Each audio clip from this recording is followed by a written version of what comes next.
Well, hey, Becoming Me. I am so excited to introduce you to my warrior friend, CC. CC, welcome to Becoming Me. Thank you so much for having me. I'm so excited to be here. I'm excited for you to be here and literally just following your journey on social media and becoming a new friend of yours. What I love about your podcast name, which we'll get into, is I feel like it describes you. Like everything that comes from you is so joy. You are joy. I love it.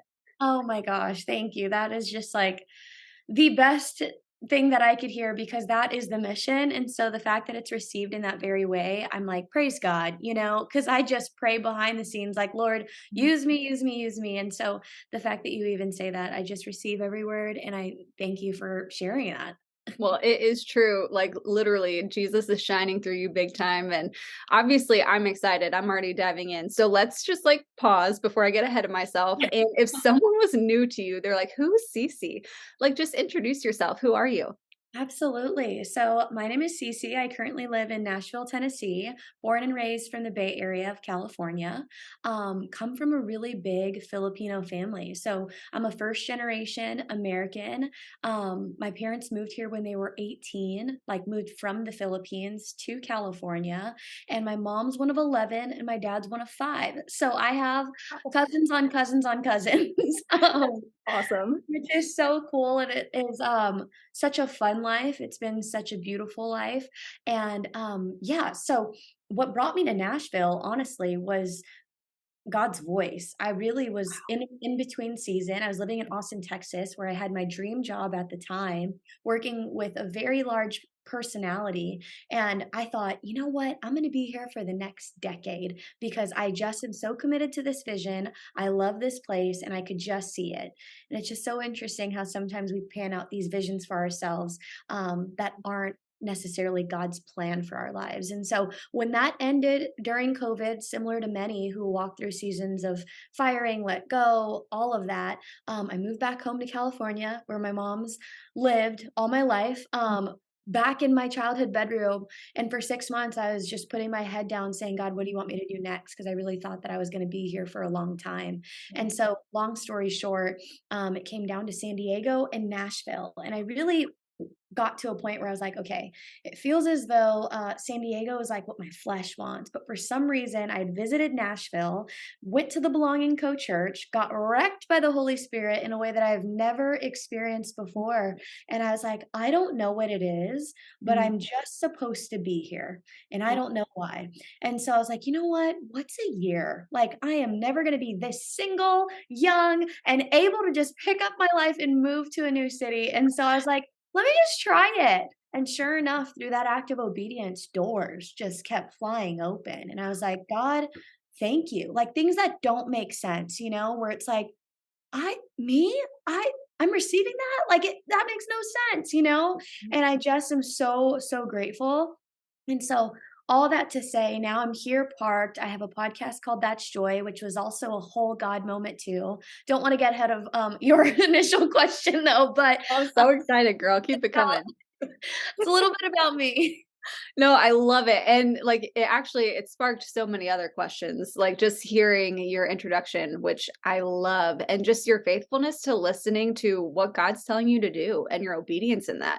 Like that is beautiful. And I would love to just take a couple minutes and unpack. You started to unpack your journey to Nashville, right? But what's Cece's story? Like what has made you who you are right now? That's great. I love that question. I think so much of make what makes us who we are the hardships that we walk through, right? Mhm. And so for me, one of the biggest ones was my parents' divorce. Like I mentioned to you earlier, I come from a really big family. Mom, 11, one of 11, dad, one of five, so many kids. Nobody has ever gotten a divorce. Yeah. Even cousins of my mom's have never gotten a divorce. And so as our family walked through that first, that was probably like the hardest thing that I walked through because coming from a Filipino background and also layered on top of that, like such a heavy Catholic background, that's just unheard of. You don't get a divorce. It's not an option, actually. Like, even when circumstances may make it make sense to the world, you still don't do it. Nobody did it. And so when my parents went through that first, it felt like probably one of the biggest like heartache things that I had experienced in my life to date, and will always kind of just be a staple point to define like who I am today. Because I think through walking through that, that's still something that I walk through today. Like there are things in my current relationship that I am constantly having to lean on God for and say that like that isn't my story, and there's so much healing that is constantly taking place. But with all that being said, who makes me me is my upbringing and like how my parents raised me and the things that I have not had growing up that I now am fortunate enough to have. Like I said, when you're a first generation American too, like you see things that in a way that a lot of people don't necessarily see it in that way. And so for that, it's also carved my perspective in another unique way of saying, like, man, I am so blessed. And I think that's where my heart of gratitude really, really comes from. And the core of it stems from so much of remembering why and how I have the things that I have today. Because if it wasn't for my parents' boldness, like when I thought about moving to Nashville, I literally thought my parents moved across the globe. If they can move across the globe with not having a single idea how they're going to make it work, I could move to Nashville with the resources that I have, like we could do this thing. And so I think that all of the hardships, not just the divorce, but many things, losing every single grandparent every single time that happened. All four are on the other side in heaven now. And that wasn't easy either. And so I don't know. I just want to tell someone listening right now, like those hardships are all happening for you. They Mm. just are. And it may be hard to see when you're in the moment. It may be hard to see when you're standing in the valley, but God is using it all and nothing is ever wasted. So, so much of who I am today, you get to see the 2023 version. You're listening to the 2023 version of CC. However, I don't want to ever have someone come to my account and say, man, she just has joy. It's Mm. she has joy because she has counted it all as joy as she turns around. And that is the difference. It's like those valleys, I now can turn around and say, God, thank you. Because had that not happened, maybe I wouldn't have the level of gratitude that I have today, you know? Oh my goodness, yes. For those who are listening on iTunes or Spotify, y'all need to watch the YouTube version of this interview so you can see the joy on Cece's face and my reaction to everything she's saying. It's like, wow. And I want to go back to you pointed out the fact that like the painful moments in life, God is using them for you. And there's that quote and statement, I don't know who it's originally attributed to, but like, is it happening for you or to you? And often in the hard moments, we say, "Oh my goodness, this is happening to me," and we play that victim mentality card. So how do we flip that so we can live like what you just said? This is hard and God can use it for me. How can somebody do that practically? What helped you? Totally. I love that question so much because I am just a strong proponent of let's talk about the practical. Like, all Yes. right, got more joy. How can I get some of that? And I think it's definitely this idea of the rubber hitting the road. Like and it's a muscle too, right? And so in the very beginning, was I able to have the very same mindset that I have today when I was a freshman in high school? No, like my parents divorced in eighth grade. And so that first couple years of high school, everyone's gone through high school that's probably listening to this episode, or maybe you're in high school right now, who knows? But likely you remember just the hard transition of like middle school to high school, then layer such a traumatic event happening on top of that. Man, you don't even know like what you're standing on. And so what I'm grateful for and the practical pieces is choosing who I would surround myself with. And that was a choice, right? And choosing to wake up every morning and commit my works to the Lord and saying that like I'm going to give my all in school because statistics show me and say that a child of divorced parents will not graduate with honor roll. So guess what? I'm going to graduate with honor roll. And statistics show that they're less likely to be involved in extracurricular activities. Well, guess what? I'm going to join the freaking basketball team. I'm going to do tennis. I'm going to join leadership and I'm going to do all of these things. And so I think that's where I'm talking about the rubber meeting the road. It's the choices that you get to make. And so often I think we don't talk about that enough in like Christianity. It's just like, just pray. Like, just pray to God that your anxiety and depression goes away. Like, absolutely pray. Do Right. not stop praying until you see things shift. Mhm. And Yeah. and make the choices that you know you should Mhm. be making that are all going to help you get out of where you currently are. And that's what I just kept doing, even when I didn't feel like it. I remember my cousin, she gave me this journal for the very first time. And that was my freshman year of high school, was my very first time ever journaling before. But my goodness, how much that practice has helped me get through Mhm. that season. I didn't know what to write. I look back on it and I'm like, oh my gosh, she was angry, you know? Yep. Like, she was just, like, really going through it, Mhm. but now I still journal to this day, and it's something that I feel odd when I don't do it because 'cause I'm like, "Oh, no, but that's such a beautiful exercise and a practical thing that I can do that I know helps me." So it's Mhm. like, what are those things that you know help you, and Mhm. are you being intentional with making sure that it's in your everyday? Mhm. That is so powerful. Like, thank you for sharing that. And I love getting practical too. It's actually one of my favorite things about your podcast. I've listened to several episodes and Oh, thank you get you. so practical in every single episode. You don't just talk about joy. You teach us and empower us how to live joy. And I think Yeah, that's really, really incredible. So I do know this answer about you because I follow you on Instagram, but I'm going to ask it anyways. Are you yes. a coffee drinker? Oh my gosh, girl, we love a coffee moment around here. My bank account probably begs to differ, but I will always just be someone who loves like a specialty coffee in a local spot. However, there's a recent exception, Whole Foods. People have been sleeping on Whole Foods espresso bar. I have at least. It is so good and it's cheap. It's like $4 and That's local coffee awesome. shops. I know here in Nashville, a latte is running you 7, you tip a buck, Mhm. that's like 8 something already, you Mhm. know? Yeah. So, I love it though. I love coffee. How do you drink your coffee at Whole Foods? Whole Foods, the iced honey vanilla latte, almond milk half sweet, it just does it. It That just sounds does it. so good. I saw that on your story and I was like, "What is that? I Yeah. need it in my life." It's good, That's it's so yummy. awesome. I love that. So if you were having this incredibly delicious looking Whole Foods latte with someone else on their own becoming journey, they're sipping on their own latte as well, and you're just trying to encourage them to become who God made them to be, what would you say? I love that question because I love visually transporting to that moment, and I just am like, I just need to take a second to think about her, or maybe it to him, you know? Mhm. But will you ask that question again as Yeah, I just envision it? for sure. So you have a vanilla honey latte, I think I got your order right, from Whole Foods Yeah. in your hand, Yes. and it's, like, absolutely perfect. Somebody's sitting across the table from you, it might be a guy, it might be a girl. You guys are having a conversation about life, and you're trying to encourage them to become who God made them to be. What do you Mm, say next? yeah. I love this so much. There's this idea that I shared on the podcast that was really downloaded to me during my praying season over what that joy was going to be. And it was this concept of a phone call, like getting Mhm, a phone call from God. For those of you who have an iPhone or a phone, which hello, everyone, right?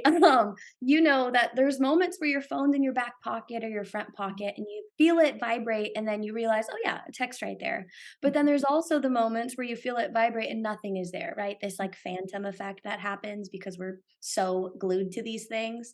mhm, Well, I thought about it and I was like, man, sometimes God gives us those text messages. And sometimes we think that we hear the text, but then it wasn't really from Him. And mm, maybe that wasn't what God was calling us to do. mm, Now, other times, it's a full blown phone call and you can't shake it. You know that you know that you know that someone's calling right now, right? Like, we don't often ever misplace a phone call and think that a phone call happened when it didn't. That just doesn't happen. And right, so for the friend who was in a seat of just wondering, gosh, want so badly to step into who God is calling me to be, I would ask and just pray that you would choose to get really quiet before launching that joy. I had to lay down something beautiful, something good, and something that was gonna be successful, I think. Like, Wow. it was going really well, and it was with a best friend, and it was fun, and it was, helping people and encouraging people, but sometimes God will call you to lay down a good thing for a God thing, and Mm. we won't know that until we get quiet, and so I don't know how long that season looks for you, but I mine looked about like 3 months of just saying, "God, what do you want this to be?" And as I was hearing, I was taking action. Here, take action. Here, take action, and then the launch happened, and so during that time, it was phone calls and there was just that much more clarity. And so I think something that people crave so much is that voice of God. Well, think about a friend, right? Like you can't hear what they're sharing if you're talking the whole time. So we got to get quiet and we got to just hear and then ask. Like, be intentional with asking. That's something that I think we also shy away from is like being bold and saying, God, what do you want me to do next? And as you hear and feel those thumps on your heart, that's another way to really find out like, what is it, God? I would feel my chest, like my heart would feel like it was pounding extra. Don't Mm. ignore all these little things. God made our bodies, like don't ignore these little nudges that He has for us, because oftentimes it could lead you closer and closer to that will that God has in your on your life. Yeah, that's so powerful. And you really have this common thread and theme that I'm hearing over and over through your story talking to God, listening to Him, and then taking action. So it's trusting God with what He can do and then living out what He's entrusting you to do. Like it's a Yes. big deal. And I love how you've given us tangible tools for both of those aspects, how to talk to and hear from God, and then how to take action in our lives. It's really Yes. powerful. Yeah. You've mentioned your podcast. I've mentioned your podcast because it's joy, pun intended. And I would love for you to just share a little bit about the podcast, where people can listen, what it's about. Tell us all the things. Yeah, so the podcast is called That's Joy, and the name actually is a really cool story too. I'm telling you, if you allow God to write stories in your life, they Mhm. will be beautiful. It's all about just listening. But even the title of the name is so beautiful. I knew that, like I told you, I had a podcast with the best friend that we launched in 2020, grew to 49 on the Apple charts, which didn't make sense, was successful for about a year. And then come November of 2021, I really had this feeling, this phone call come in from God that I really felt was, hey, it's time to lay it down and it's time to pick this up. And what I felt was, it has to be about joy and you have to talk about me. Because our podcast before was about growth, relationships, and pop culture. So it was this shift of saying, God, I'm not a Bible study teacher. Like I don't know enough, right? Like there's just so much imposter syndrome that comes Yeah. when we make decisions. But for me, it was this, okay, I know that it's about joy. And so I started reaching out to friends, right? Because that's what I heard, the voice. Then the action step was, let me text my most creative friends like, hey guys, I really know that God's calling me to relaunch and rebrand this podcast to be about joy, but I'm struggling with a title. Like, what's the word? And I'm reaching out to all of them. And like, all right, I'm going to think about it. I'm going to think about it. Probably 6 friends. I was about to message one of my best friends, Taylor Jordan Fit. If you're not following her on social, you should because she's incredible, has incredible, just she's a teacher of the word. And so she's great. Anyhow, she was working in this boutique shop. And as I was walking, about to voice note her, she pops out and she's like, Cece. And I was like, oh my gosh, you're working right now. And I was like, dude, I was about to voice note you because I was asking and thinking about like a title because I really need the title in order to do X, Y, and Z, right? And so she was like, "Oh, yes, love it. Joy for sure. Absolutely." She's like, "What is it that you would say to someone if and when they saw joy?" Like, I don't know, that's joy, or like the conversation would point to joy.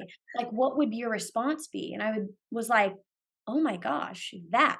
Like, that's joy. And so that's how it happened. And literally, that's the podcast now. So the podcast is called That's Joy. And the heartbeat behind it is to point conversations to what the truth behind joy means. And hopefully sharing scripture and just through all of my different friends' stories, celebrity stories, people that are strangers turned friends stories of what joy has looked like in their own life. And then hopefully equip you with the tools to honestly like infuse more joy into your own life. And that's the heartbeat. And so there's the movement aspect of it too, which is just like the doing, like Mm. showing up on and giving.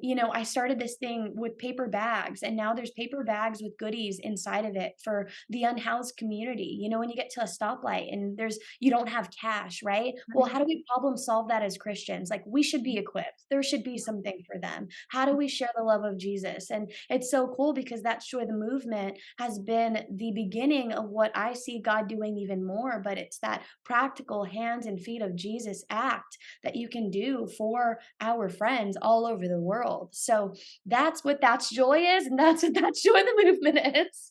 I love it. And literally every time I listen to your podcast, I do leave inspired, encouraged, filled with joy, but also, like I shared before, with something practical to apply.